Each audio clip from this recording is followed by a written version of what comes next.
And we have a panel of guests to discuss priorities in Nigeria's housing sector. I'll first introduce the Honorable Minister for Housing and Urban Development, Architect Ahmad Engiwa.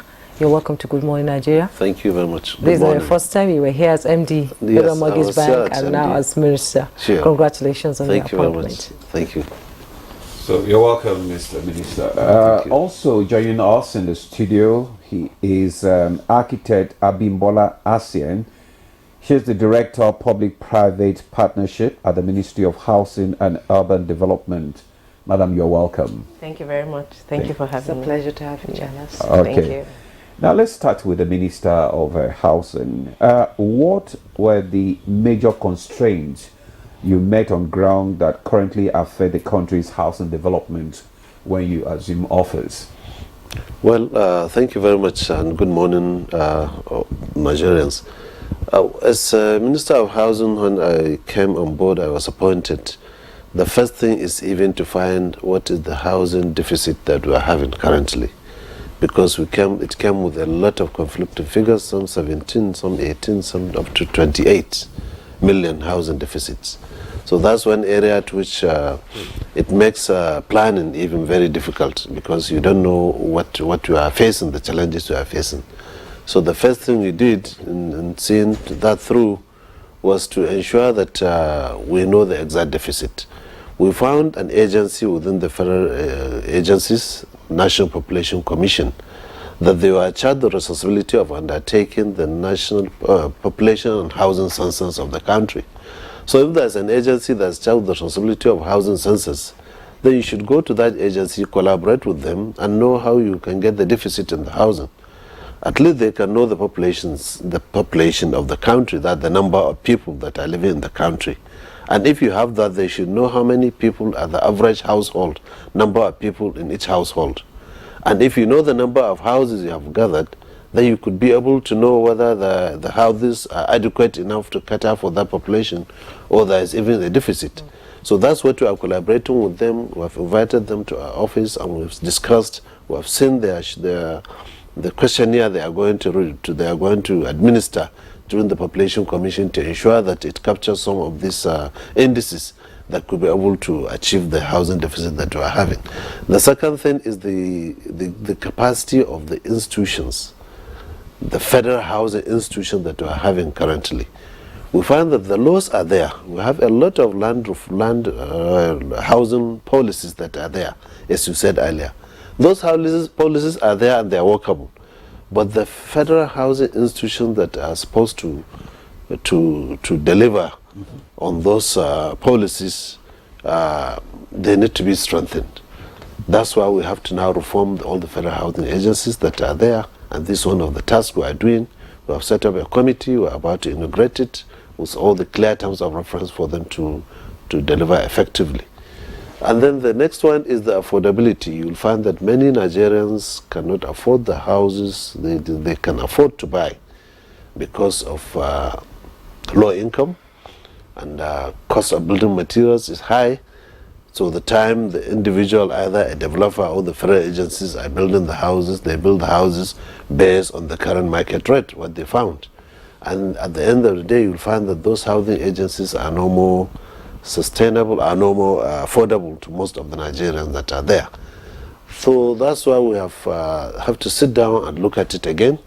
The one that the ministry has produced, we have to review the designs and ensure that any housing you are producing, they should be affordable to the low and medium income earners. We have a action plan within the Renewed Hope agenda of Mr. President to even create a National Social Housing Fund. This National Social Housing Fund caters for even the low income, the vulnerable, and even the destitutes who could not afford the houses. So this is one area to which the federal government is planning to establish, and we have set up a committee. We're about to integrate it. That committee has the responsibility with all the clear terms of reference also to do that. On the other side, that most of the agencies cannot deliver optimally. You'll find that for most of the agencies, the time I traveled to Algeria last month for Shelter Africa meeting, I found that there is an agency within the Algerian government under the Ministry of Housing and Urban Development that delivers 1 million houses per annum. So I realize that there is no agency in this country now that can deliver a fraction of that. So we have to now think of how do we now ensure that we strengthen our institutional housing institutions so as to deliver more.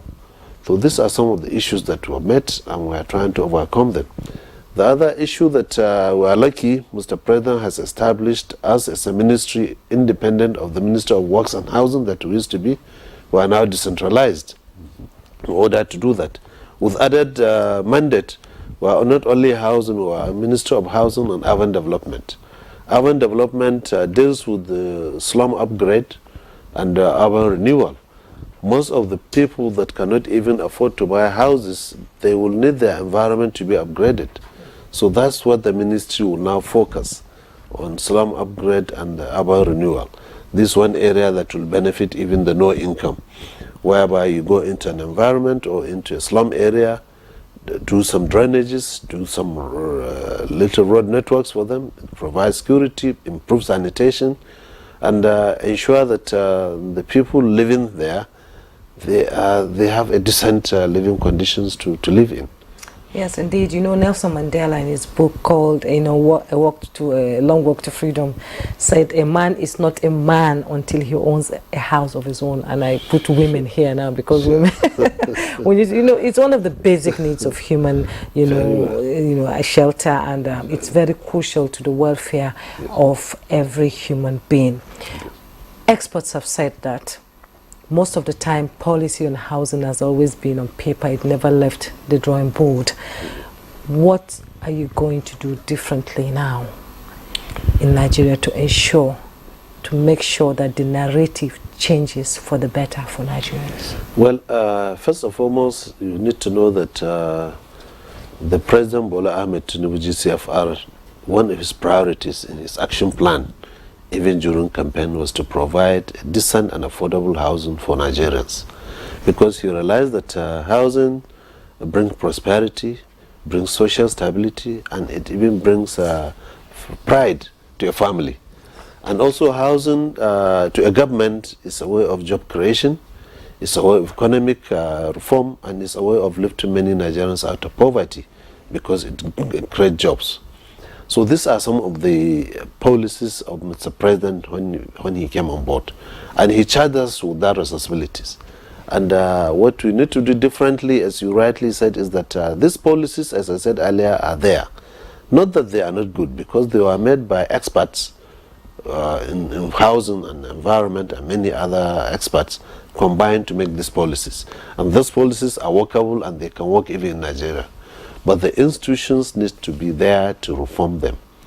The people need to be ensured that there is that reform. So the first thing we are about to do, or we are doing currently, is that institutional reform, federal housing agencies, institutional reform, like the Federal Mortgage Bank of Nigeria. We need to ensure that we look at the act setting up that bank. We need to ensure that we improve its capacity by recapitalizing that bank. We need to ensure that they improve their own performance and operational methods of doing things by digitalizing those institutions. And if you look at the Federal Housing Authority, also is another agency under the Ministry of Housing and Urban Development. You need to ensure that you look at the act setting of that agency and ensure what are the bottlenecks. Clearly, it is stated the objectives are there, are good, and the act setting, they are all good. But the most important, you have to look at, they were given the mandate. They are not under budgetary line, the FHA, and they are given the mandate to go in, to go to the capital market, raise finance, issue bonds, get funding, and come and build houses for Nigerians. Their clear mandate is for all the low income, even the high income. FHA has to have that capacity to do that, if it can go into that line of business. The other one, the Federal Mortgage Bank of Nigeria, there are more of affordable housing, the low and medium income earners, most of them over 80% of the Nigerians. So even that, with a clear mandate, they have to ensure that it's done. So that's why we are setting up ministerial committee that would ensure that they look at what are the bottlenecks that are making these institutions underperform. And the increased supply of housing. We have to look at the population of Nigeria. We have over 220 million. And the growth of 2.5%, you'll find that we are growing by 5.5 million annually. If you look at the number of people per household, if it is 10, divide that by 5.5 million, you'll have 550,000 houses. So we will need at least 550 houses annually. Can we produce that? And what are how do we now optimize our performance to ensure that those housing agencies can deliver, including the Federal Minister of Housing? So what we intend to do, as we quite well know, is to go and we have to strengthen them, ensure that they optimize their own performance. At the same time, we have to look the other way of creating an environment for the PPP, public-private partnerships, to thrive. Because with the creating that environment for the public-private partnership to thrive, more of these housing factors could be achieved. Most especially if you look at the high-income houses, who can leave that to those private partnerships, because they have to go to the market, raise finance based on the current market rate, invest in it, and then they create the houses. While these other agencies will now allow them to do that, that kind of thing. We are also thinking, we have started the issue of the National Social Housing Fund, which we are now about to create. It's an agency that will cater for the low and medium income, for not only for the low and medium income, for the no income, as I said earlier. This is, we are setting up the framework for its own establishment to ensure that is done. The other aspect that we intend to do is the issue of renewed hope cities. As a ministry, we intend to create more estates and cities. We want to call them the renewed hope cities and renewed hope estates. We intend to create renewed hope cities, one in each of the political zone of the country, one state per political zone, to ensure that the houses are market driven, and create also the renewed hope estates in the remaining 30 states of the Federation. We have to combine both the two, the low medium income earners units and the high income earners, so that with the cross subsidy within them, the high income can subsidize the lower income to ensure that Nigerians have a decent and affordable housing to Nigerians. We want to ensure that also we increase participation of the PPP, private partnership, to show that the environment is created for private individuals to thrive. The land reform is one key which we have to do also, and we have set up a committee to look at the land reforms. Because land reform, you find that 97%, only 97% of the land in Nigeria are not registered. Only 3% of the total land are registered. What I mean registered, they have title, they have CFO or RO or whatever. So we have to unlock over $300 billion that are dead. It's a dead capital lying under that 97% of the land that has not been unlocked. So with the land reform, you are going to make land very easy access to land for Nigerians. We have to ensure that all the obstacles that are hindering access to land are also addressed. We have to collaborate with the state governments quite well, because they are the owners of the land, and from the land reforms. We are also looking at even reviewing the Land Use Act that gave the powers to the states, in collaboration with the states and the traditional rulers, to ensure that land is made very easy access to Nigerians.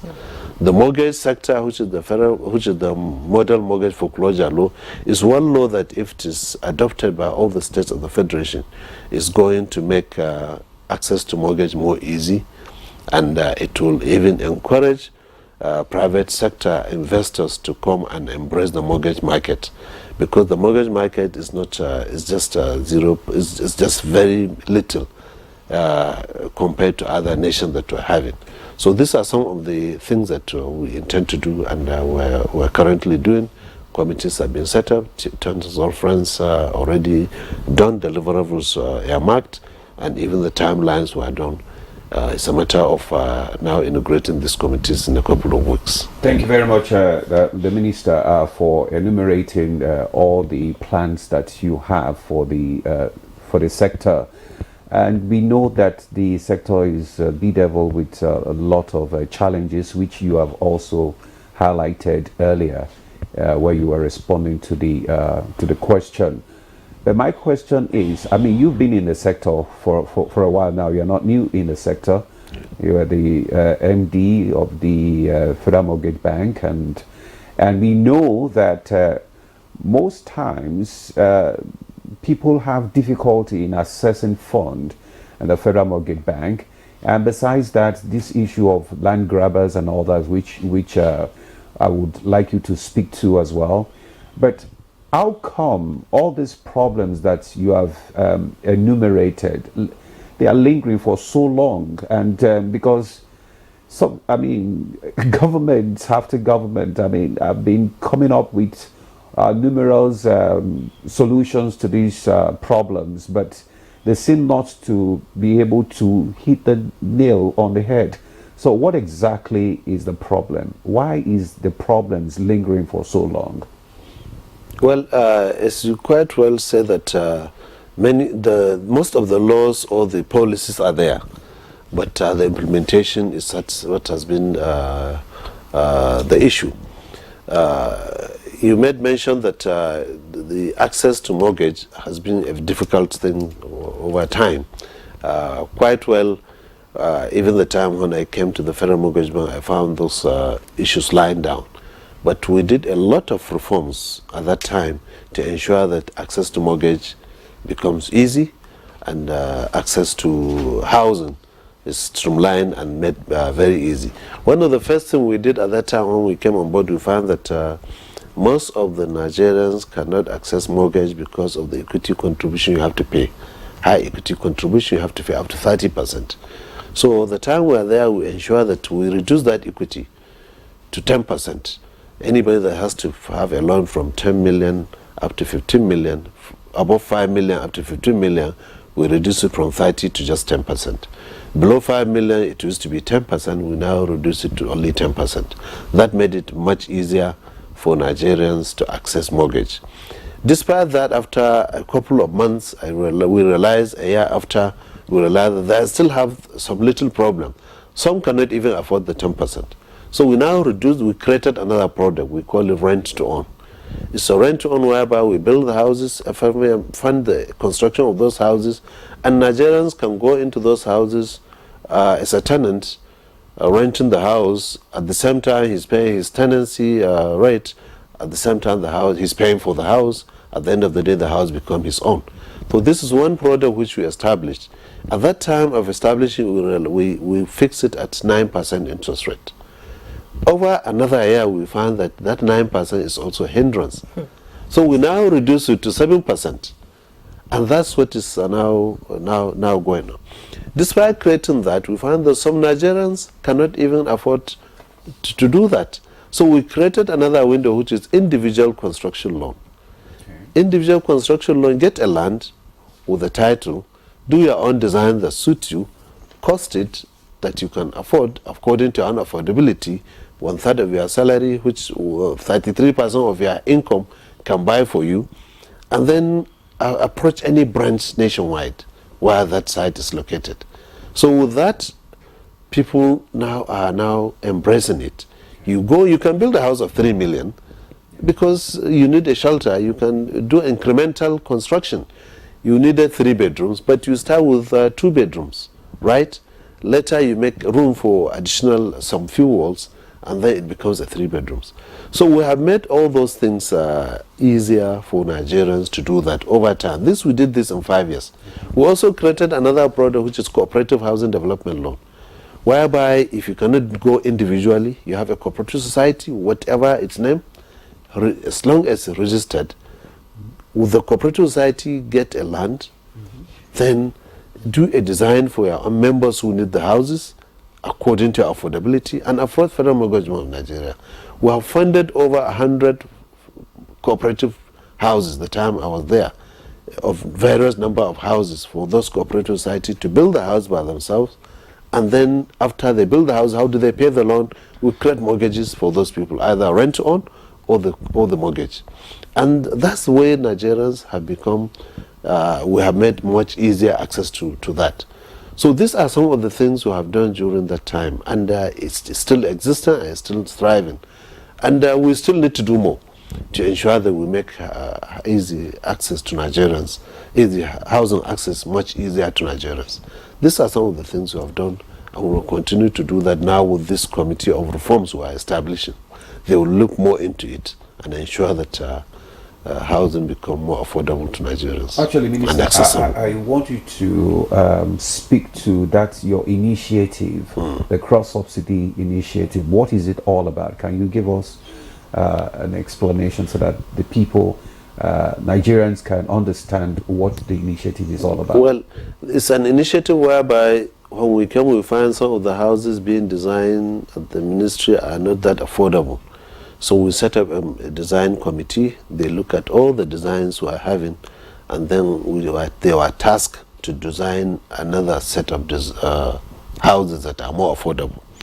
The first thing they did, we tried to do incremental construction or organic design, whereby you can buy a one-bedroom.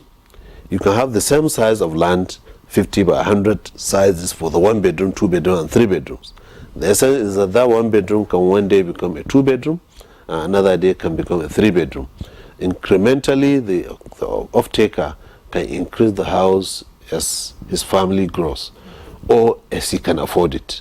If you can't afford three bedrooms now, let him take two bedrooms. Despite the family are large, they can manage it before the time they can now increase it to a three bedrooms. So we realize that even at that thing, you will find that the higher income houses, we have also the Nigerians on the higher income also have the right to be provided houses to buy or to purchase or through mortgage. So the higher income entity or Nigerians can now are the ones to subsidize for the low income. In such a way, the profit margin for constructing the low income houses will be less than the profit margin for constructing the high income. And that's what we mean by cross-subsidy, to ensure that the higher income subsidizes the lower income in order for the low income to have access to decent accommodation too. Okay, that's great. You know, while you were talking about the Federal Mortgage Bank, you talked about, so many policies that you instituted while you were there, but most of us never heard about it. There was not enough publicity out there to inform people that you can just walk into a mortgage bank, get a loan, and and be able to build a house or own a house. I want to own a house in Abuja where I live. I don't want my whole salary to go paying rent all every year. Yes. You wake up, every time you sleep, you're thinking of my rent is in January. I hope you understand. Yes. No, urban migration is a burden, on cities here in Nigeria, and most people are saying that these houses are built, but they are not qualitative. They are not, they are not good enough for you to buy.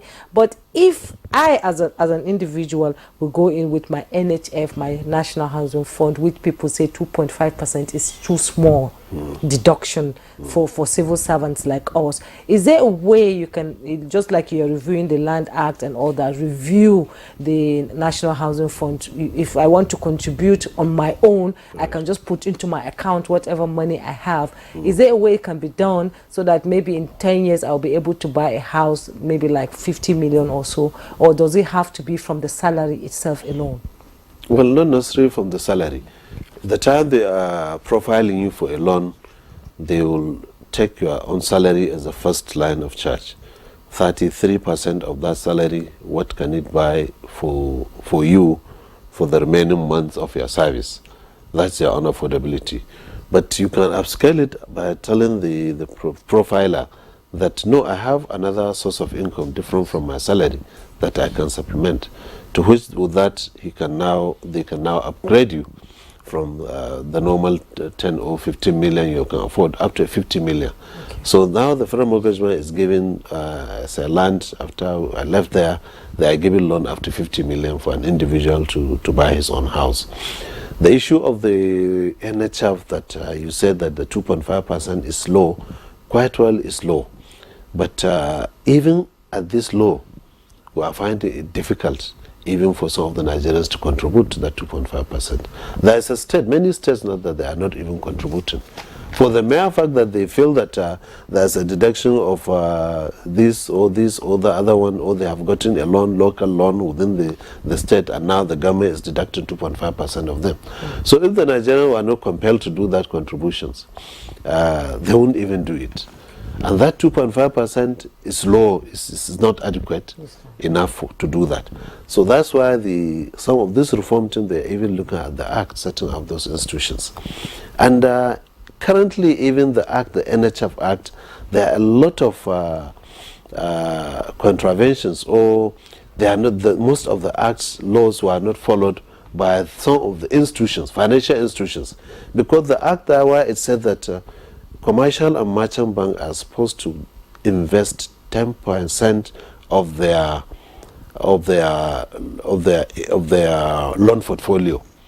If a bank set up, did a budget and said that we want to invest, commercial bank, I mean, we have budgeted so 100 million for giving out loans to Nigerians this year. So 10% of this should be channeled to the Federal Mortgage Bank to provide affordable mortgages to Nigerians. Okay. It's not a contribution, it's an investment. But do you know that since setting up that act in 1993 up till now, that has not been done. To increase the funding to the Federal Mortgage Bank to provide concessional mortgages at 6% to Nigerians, whereby if you come to commercial bank, you invest, you get a loan of 20-30% loan. So I have been to National Assembly while I was Mortgage Bank. We tabled it through the National House of Reps, and it was subjected to public hearing, and it was approved. They took it to the Senate. They also passed the law, and it was taken to Mr. President at that regime. Mr. President couldn't approve it.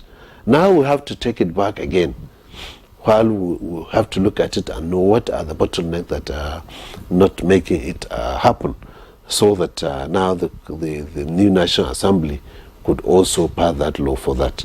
The commercial and merchant bank, they should realize that that investment of 10% of their loan portfolio, it's a corporate social responsibility.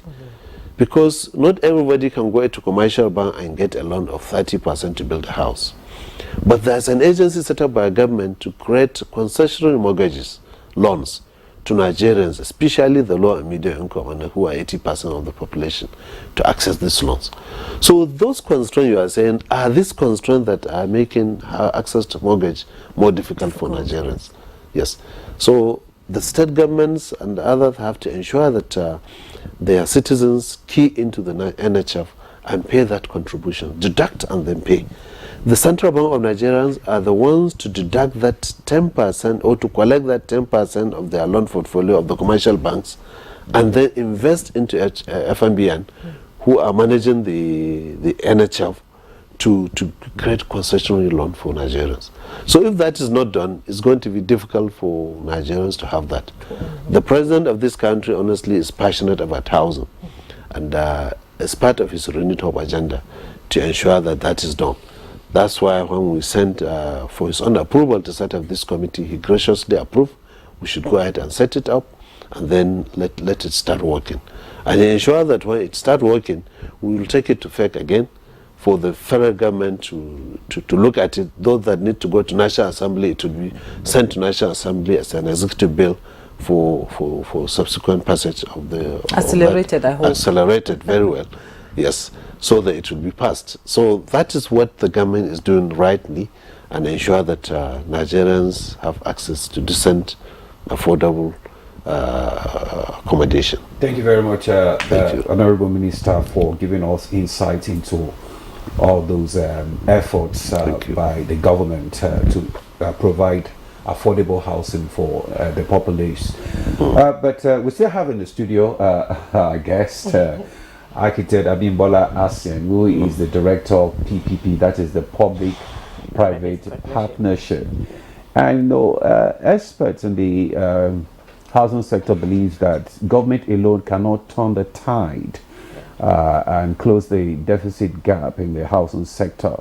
So what exactly is PPP all about, and how are you engaging the private sector? Yeah, PPP is all about allocation of risks. Like you said, government alone cannot take on the burden. But we are inviting the private sector to come in to partner with us in areas where they can better handle the risk that is being assigned to them. And in doing this, we are doing it both in the construction, that's the supply side, and then in the demand side, financing the demand side as well. So we are making sure that the institutional and legal frameworks are tight, because it's one thing the private sector coming in saying they have the funding, but we need to ensure that these funds are there, these funds are clean, and these funds are acceptable funds that we can actually inject into the economy. So like my minister said, the institutional frameworks are being done. We are putting all the legal and institutional frameworks in place for this to happen, and we are giving a priority, like you well know, so that at the end of the day we deliver housing to the populace, affordable housing as well as the high end as well. But do you have incentives? Because I mean, the experts have also canvassed for government to provide incentives for the private sector to fully participate, to encourage them to participate in the scheme, like maybe tax reduction, yes, and all that stuff. What incentives do you have for the private sector? Yes, we do have incentives in inviting them to come. We are also, as a government, sourcing for inexpensive funds, because especially for the supply side, when the developers come, they want to actually be obligors to some funding. We as government can liaise with especially foreign investors, because we are government, we have access to these funds which the developers can now access. So that helps, like, incentivize the projects to make it cheaper in the long run for people who want to build. That's the construction funding, I mean. Okay. Yeah, talking about partnership, the PPP has been there. Yes. Before, yes, has been there, and some states have already keyed in into the federal states, and some local government have already keyed into the PPP. So how can you leverage on this, efforts in building affordable housing for people at the state and local government levels? We interface with the local levels. We are federal government, yes, but we interface with the local government through our Council on Lands and Urban Development, which incidentally is coming up next week. Okay. So with that, we bring on our experiences and our successes, and they are able to key into what we have done, and it transcends down. And through that council, we kind of rub minds and see, these are the things we've done, these are how we've gone through, and they also pick it up and then run it through their state and local government to do the same, where the successes are recorded. Yes, indeed. Let's bring in the minister now. There's something that has been bothering me since while I was doing my research. It's the Millennium City during the Jonathan administration that was introduced, and a lot of people were excited about it. Whatever happened to that project, actually? Well, as a minister, even while I was in Mortgage Bank, I've never heard about the Millennium City. I was thinking Millennium City is a private investment of the former president. Yes. So that is his private investment, I think, and it still stand like that. So we don't have that as a government, and it has never been a government program. Okay. Throughout, it has never been, because even during at that time, I hardly, when I came for the first 8 years, Yes, I'm sure people also have been asking you questions have been about asking it. me, Yes, but yes. it has never happened. Yes, yes. It's just a private investment, I think, of that administration. Of the administration that yes. never took off. Yes. Okay, and one other thing is there are so many. You're thinking of building new houses with the new renewed hope agenda, and when you look around Abuja, you see a lot of estates empty for decades. Nobody living in these estates. What are you going to do about that? Well, those SA, most of the SA, you find that they are private entities investments. Yes. As a government, you can't just go into private investments and then take them over. Yes. But we are planning to ensure that we take census of those private investments and find who are the investors, who are the owners of these investments, and ensure that they put them to use, at least for economic gains for them and even for the government.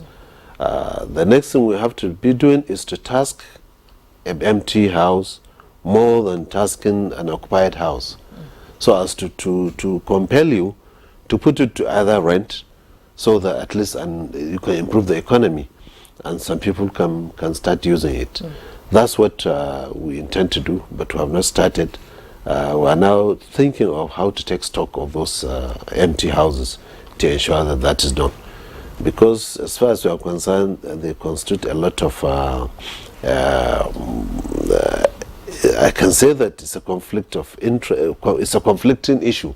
We are talking about housing deficit, and now we are talking about empty houses that are there. Yes. How do we now gauge that and say that we have so number of housing deficit, while we have a large chunk of the houses that have been built and they are looking empty? Beautiful houses. Right. But they are more expensive. Maybe they have been built, but they can't afford to give them rent, because the people who need that rent cannot afford to pay the rent that they need to have. So the need for us as a government, we intend to take the census of this house, know the owners of these investments, and then invite them for that kind of talks. That's what we intend to do.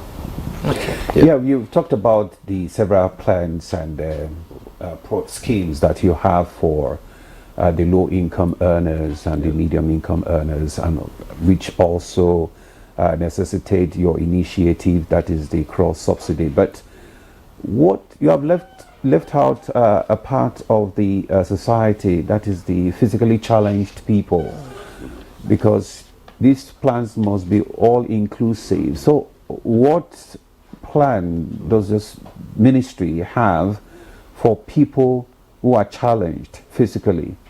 Well, there are two ways to it. The first one, as I said, the ministry is a Ministry of Housing and Urban Development. Yeah. For those who has houses that but they are not up to the living conditions that they need to have, we are now churning out the slum upgrade and urban renewal to ensure that the environments are made decent and livable for the Nigerians that are living in those areas, who are mostly the low income, the vulnerable, the underprivileged. The second aspect is the creation of the National Social Housing Fund. Okay. Social Housing Fund is a creation of this government under the renewed hope agenda of President Bola Ahmed Tinubu to set up National Social Housing Fund, whereby we have to create the funding itself. How do you create the funding? There are framework for that. We are setting a committee to look at the framework, so as to provide accommodation for the vulnerable, the low income, the underprivileged Nigerians who need those houses. Not even the IDPs, because most of the IDPs, you find that they have houses, but they are relocated because of they can't go back home. They can't go back home because of some insecurity issues or challenges that they are having over there. So these are part of it that we intend to do. That committee will look at how do we source this funding. There are many ways of sourcing this funding. There are chief funds.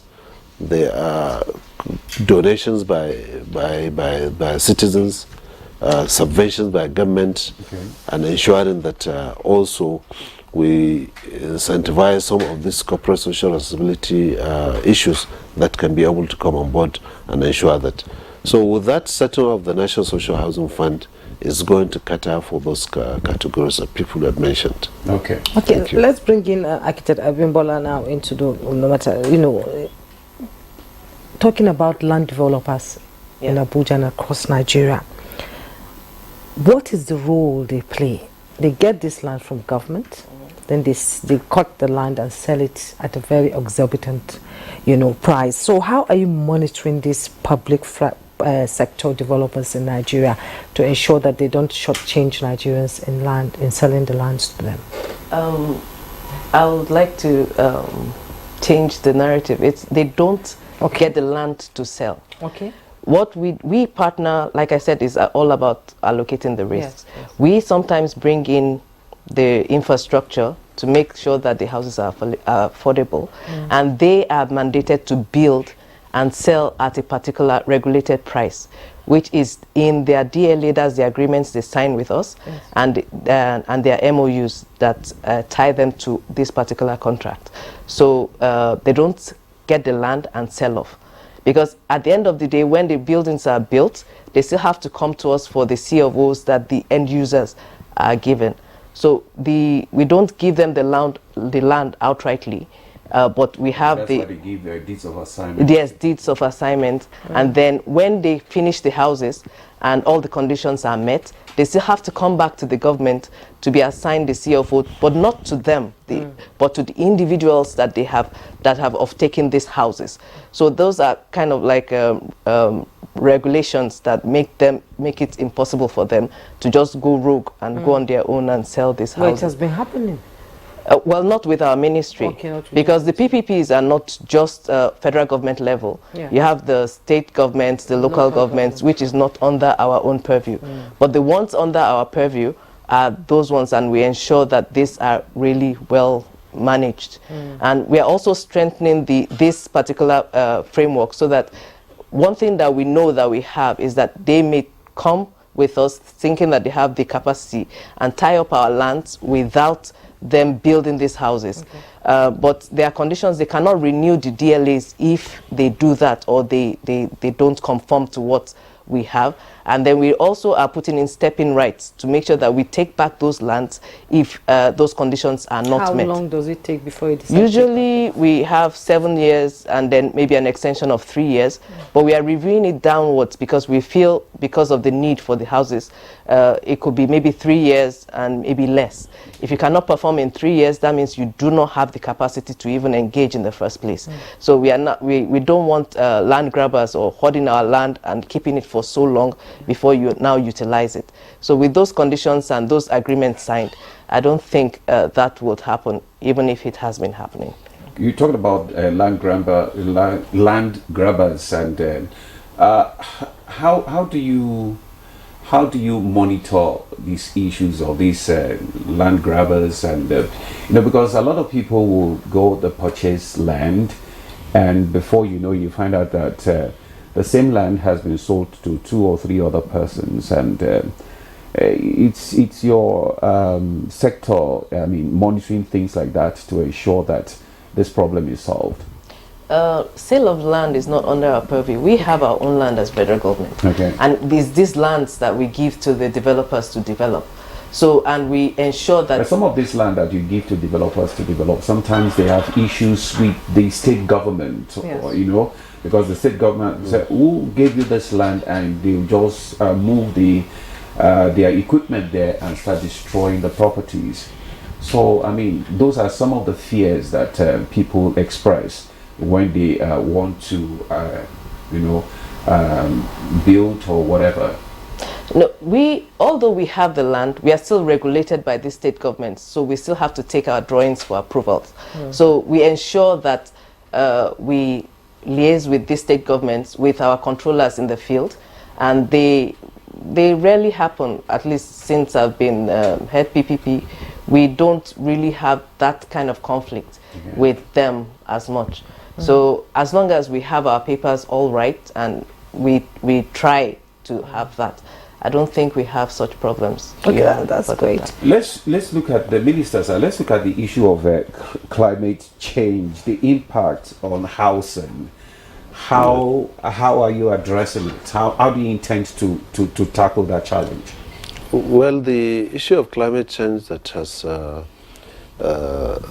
is occurring, and I think housing sector is one of the most affected sector by the climate change, in terms of flooding, in terms of wind effect, and in terms of erosion and other things that we are having currently.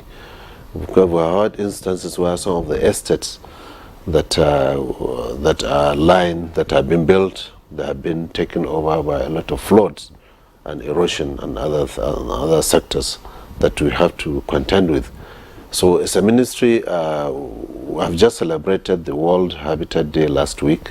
It's a day whereby UN Habitat used to celebrate annually to look at the climate change and ensure that how it affects the citizens or the sector of housing and other issues. So as a ministry, we are trying to collaborate with other agencies like the Minister of Environment, the other agencies, the Minister of Aviation, that has to do with the weather forecast and other things that we have to contend with. So we are ensuring that any houses that we have to build, we ensure that the sites, due to the, we call it, there has to be an analysis to ensure that they are not prone to any flood or erosion, so as to affect the end product of the houses that were built. So these are some of the analysis we always do and ensure that the planning approval that is being given by the ministry or the state or other agencies are tackled.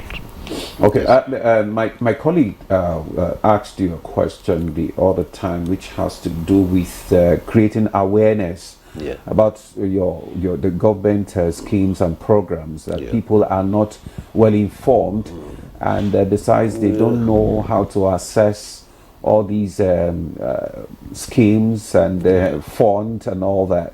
Because I found out that one major problem that the populace or let's say the civil servants have, despite their contribution, they find it very, very difficult to access these funds. And are you in any way, because all these schemes, all these programs, they are laudable, but how are you getting it across, not only to the people in the city but also those in the rural areas? Well, what we did the time I was there, I was in FMBN just last year, we ensured that we have a TV program, weekly TV program on channels on NTA, to ensure that we educate Nigerians on television. We call it Everyone Deserves a Home. It's a TV program that we have been churning out at that time, but I found that now they are not doing it, which we have to upscale it to ensure that it's done, because it educates Nigerians. We have radio programs in all the radio stations in all the languages. We have Nigerian language, major Nigerian languages, Hausa, Igbo, Fulfulde, Yoruba, and some other languages. And we encourage our executive directors then to ensure that they go to their own locality and voice it out.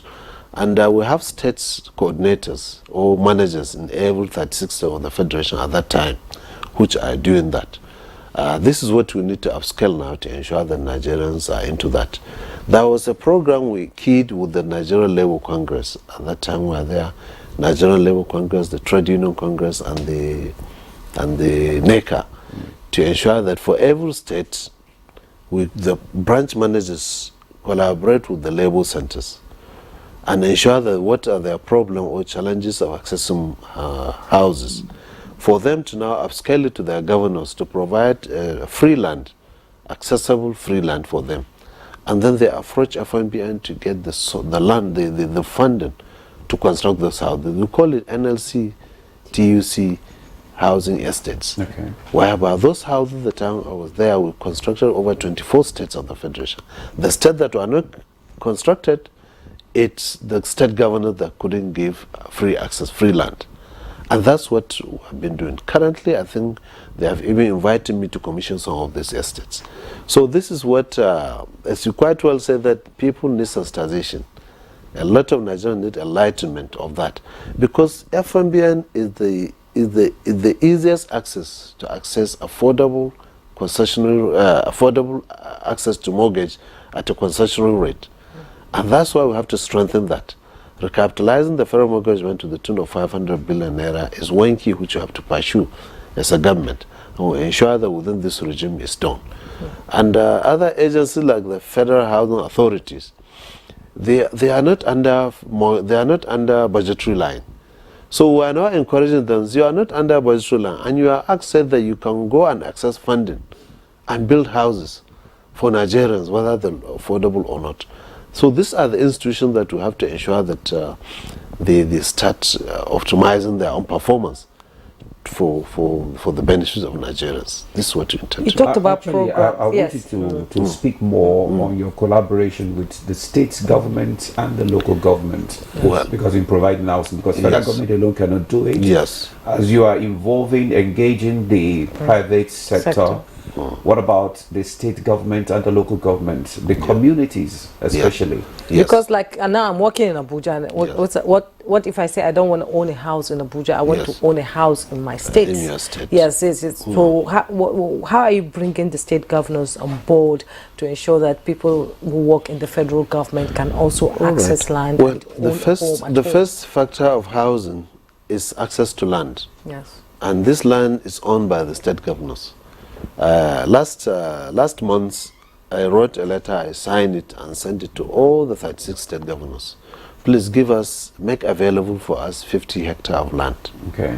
We are going to come to your state either through the federal budget or through the PPP and construct affordable and decent homes for Nigerians. This 50 hectare doesn't have to be on one piece. It could be in two pieces. But that land, 25 hectares, but that land has to be accessible.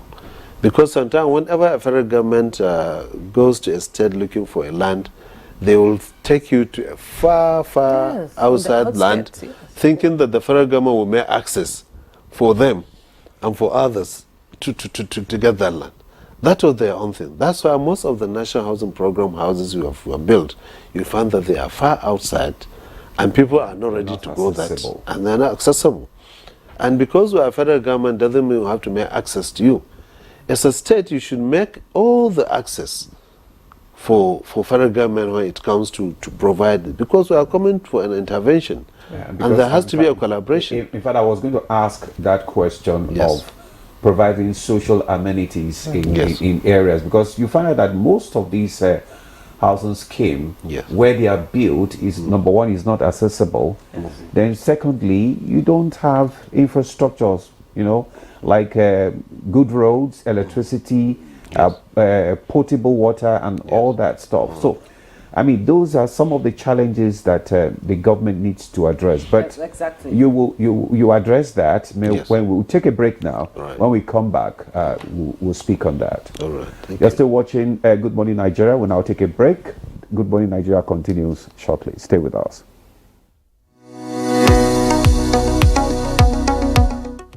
Our commitment to the values, the creed of dedication, patriotism, and commitment to the value of this country, it is extremely important that we have a change of mindset for the sake of our country.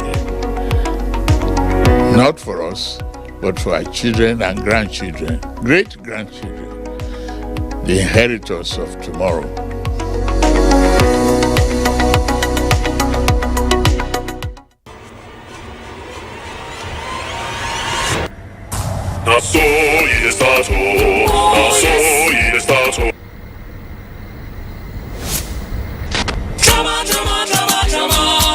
Rendezvous, entertainment, show, go TV na enjoyment. 65 channels there for you. What's up, master? 80 channels, and super, where they better, where you want to.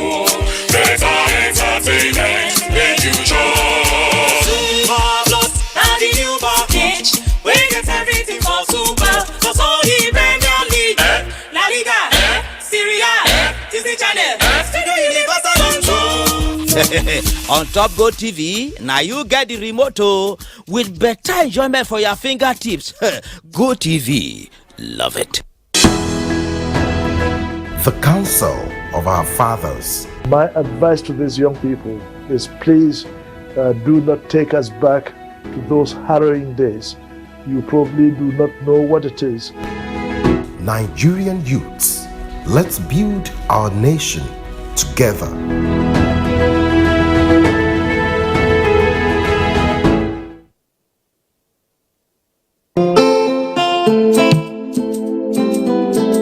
Nigeria means unity. Nigeria means freedom to me. Nigeria means greatness to me. Nigeria is indivisible. There is nothing you can do. We all have to salvage it together and learn to love each other. We are indivisible. As a mother and a leader, I will always preach for peace and unity in this country, because that is the only thing that will give us progress. Though tribes and tongues may differ, in brotherhood we stand, and it is the woman that does that.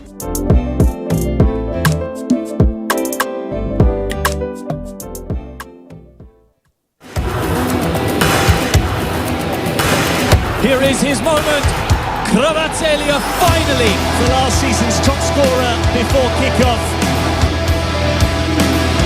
It's been picked out. Early ball. Caputo, lovely finish. Yagi, lovely to Fazzini. And Chazzi. Sportybet sponsors coverage of the Italian Serie A. You're welcome back. You're still on to Good Morning Nigeria, and we still have the Minister for Housing and Architect Dangiwa in the studio here. Now, before we took that short break, we're going to talk about the issues that is the one of the major problems, which is assessing all these housing projects that the government built for the populace, and some of the challenges that were identified include its non-accessibility, no good roads, electricity, portable water, and so many other issues. How are you addressing? Why would government go to build in places where people cannot even, that is not habitable? Well, as I said earlier, that as you quite well know, that land belongs to the state governments.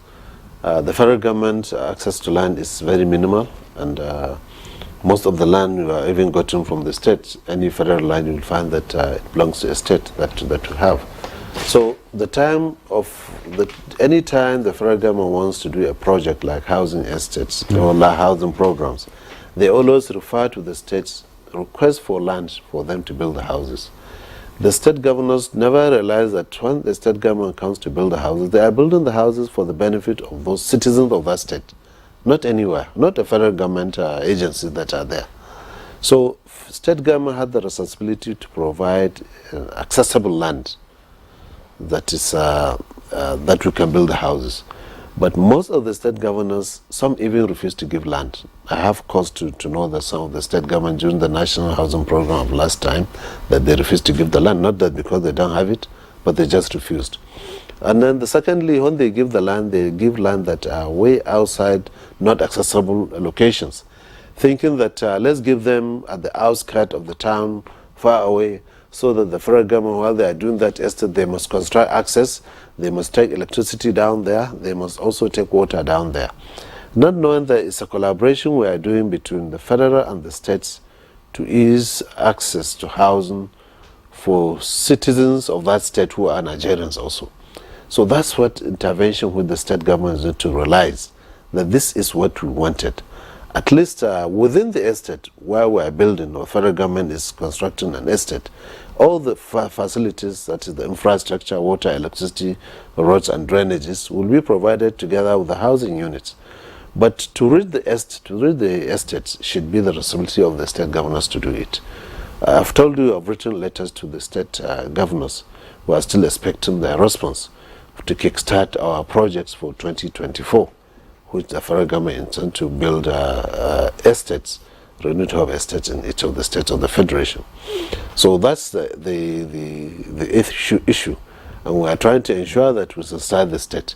We are having the National Council on Housing by next week. During that National Council on Housing, all the state commissioners of lands, commissioners of housing, were all expected to converge at that conference. It's a retreat that where we discuss all issues that has to do with housing, lands, and other issues which we want to transmit to them, and then we dialogue. So that's why we want to emphasize to them, please, when you go back to your state government, make sure you do emphasize on that the houses we are building there, they are for the benefit of the states that are living there. Yes, when you took over the ministry, you told your staff to think outside the box. Yeah. And you know, building these houses, we're churning out architects, graduates every year in Nigeria, developers every year in Nigeria. Yes. Are you going to look inwards instead? Are you going to bring expatriates, or are you going to look inwards to create jobs for Nigerians, teaming graduates out there? And then what's your target of employment? You know, bringing in Nigerians on board to ensure that we have young people who have great ideas. You know, can generate great ideas. You know, and apart from the architects and the developers, is it going to be direct labor? No. Are you going to use the citizens of the state where you're building these houses to build the houses and have direct labor and create employment? Well, one thing I have to let you know is that housing sector is one area that is the only sector that creates jobs faster, that can lift a lot of Nigerians out of poverty. Because for every one house you build, you are creating nothing less than 25 jobs on that house. There are a lot of chain reaction that are there.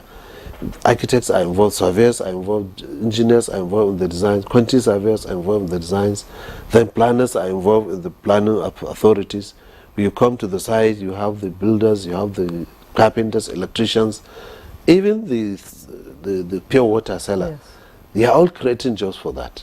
So this is one sector that, if properly harnessed and funded, is going to lift many Nigerians out of poverty, improve GDP, and create jobs for Nigerians. When we came on board at the ministry, I found that I have over 140 architects. 140. In the ministry? Yes, professional architects that are lying So the first task I gave them, most of the houses we are building have not been affordable. Please, I need an affordable house. Let's collaborate and ensure that more affordable houses are created, are done.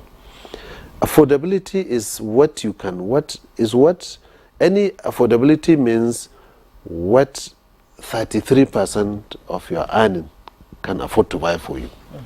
Yes. So, and getting a house, that doesn't mean that thinking out of the box. What do you mean? If you build a house, you can have a ceiling that is affordable to you. It doesn't have to have a POP. Make a normal ceiling with Celotex ceiling board or PVC ceiling. In the house we are building, for it to make it affordable to the low and medium income earners, you don't have to put ceramic tiles in the entire houses. Only consider putting tiles in the wet areas. The other rooms and the living room, let it be secreted. If it can reduce the cost, make it secreted so that the owner of the house, who have taken over the house, now he can start plan himself. After 2 months, I will buy tiles that will tile my living room. After 2 months, I'll buy the cement and the sand and then a label to tile it for me. After another 3 months, you go into the other bedrooms until POP. Yes, so that you can do it. So that's what we are doing to ensure that we downscale the specifications in order for these houses to be more affordable, so that Nigerians can have a roof over their head that they can call their own homes, and then they keep improving over time. Honorable Minister, sir, thank you for that. But there's something I still don't get. If they were able to get it right in other climes, like in the UK, America, where they have this credit scheme, found that more than 70% of the people there, they have their own, they have access to these houses and to mortgage, and it's so easily accessible.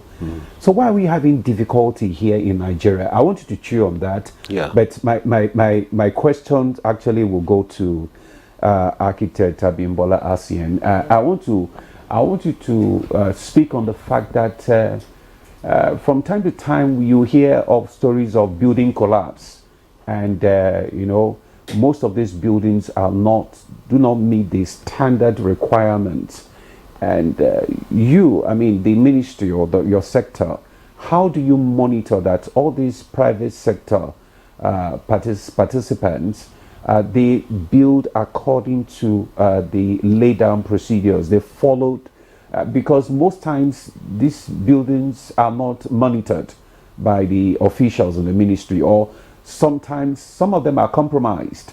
So we find out and we lose lives and people die as a result of this building collapse. How is the sector, how is the ministry checking, going about this?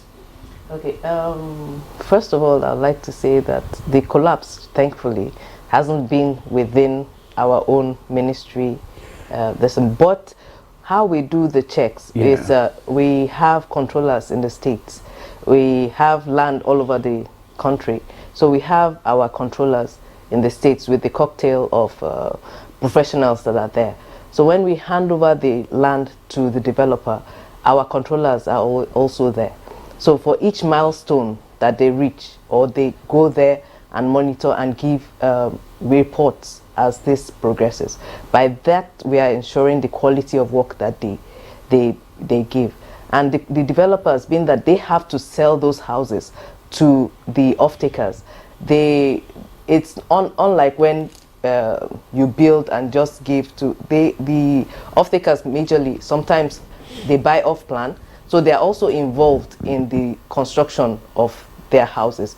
So they also keep like a check to see how those houses are built, and they make complaints.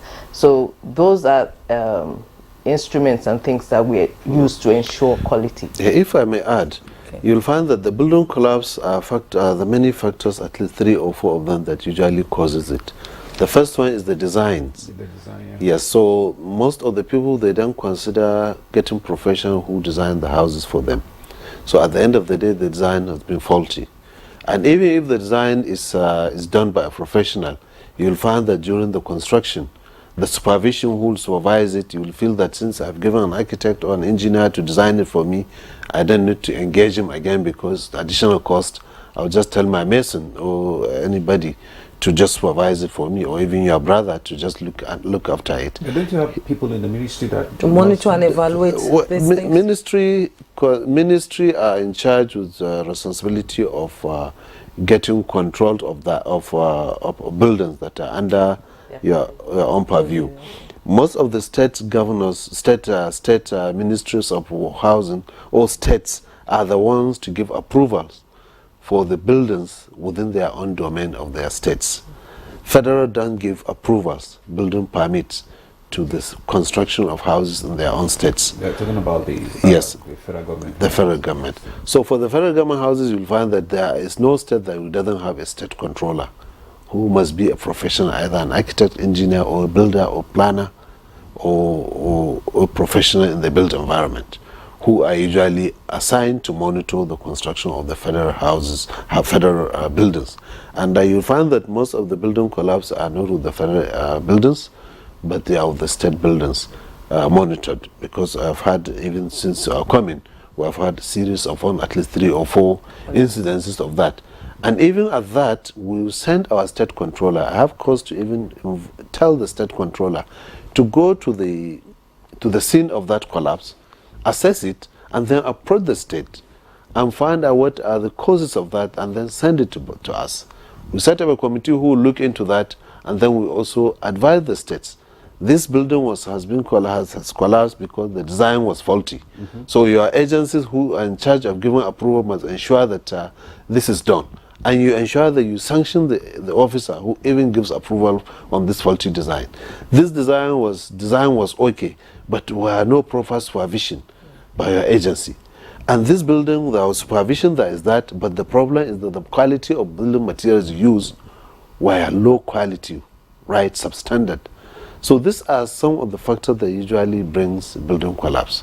And we ensure that we upscale it. There's no building collapse, even it belongs to the state, that the federal government, especially Ministry of Housing and Urban Development, didn't respond by inspecting, by ensuring that we monitor, and then we send a feedback to that state to ensure that they take care of that incident, so that to deter any further occurrence. Now, I wanted to talk on the issue I raised before I asked the issue of the building collapse. Talking about accessibility, when you look at other clients like in the UK, in America, it's so easy for them. Over 78% have easy access, and when you go there, it's, this is my house, but it's still paying. They have this credit scheme that is working. The problem How with come Nigerians, our own is not working? What is the problem? major problem, there are 2 or 3 factors. Yeah. The first one is the low income of Nigerians. Most of our salaries cannot our take home form, money cannot take us home. It's not a living wage. And that is also, it's not a living wage. Yes. And the second one is the issue of cost of building materials that are far away your own income, that cannot even afford it. Yes, that's why we are now thinking of designs to specifications to bring down the cost through that, just in order for your salary income to do that. A graduate in Nigeria earns 75,000 maximum, maybe. Yes. Yes. When you talk about you're looking at design to bring down the cost. Yes. And these are some of the issues that has led to building collapse. No. Yes. No, it's on the specifications of the finishes. Yes. Yeah, not on the specifications of the construction quality of the buildings. But finishes, some of the comforts, you reduce the comforts. You don't have to. If you have your own money, you build with marble. Yes. If you don't have, you go to granite. If you don't have money, you go to ceramic tiles.